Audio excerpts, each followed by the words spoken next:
What is up sa inyo mga afford? Tara, kape tayo. Ngayong araw, nagpunta nga kami ng Apolog sa Binondo para subukan tong nagte-trending na coffee shop na to. Tignan nyo naman, daming tao. And I believe it's a good sign kasi talagang dinadayo sila dito. Their drinks are ranging from 120 pesos to 250 pesos. At eto nga yung order ko, Spanish latte for 190 pesos. Approve sa akin to. Balancing creamy at tamis. Next naman ay itong dirty horchata nila for 190 pesos. Nagustuhan ko to, panalo para sa akin. Pero di masyadong trip ni Mrs. Kaya nag-swap kami ng drinks. Lastly, itong tiramisu cake nila.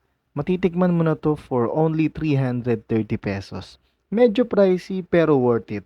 Itsura pa lang, panalo na. Paano pag natikman mo pa?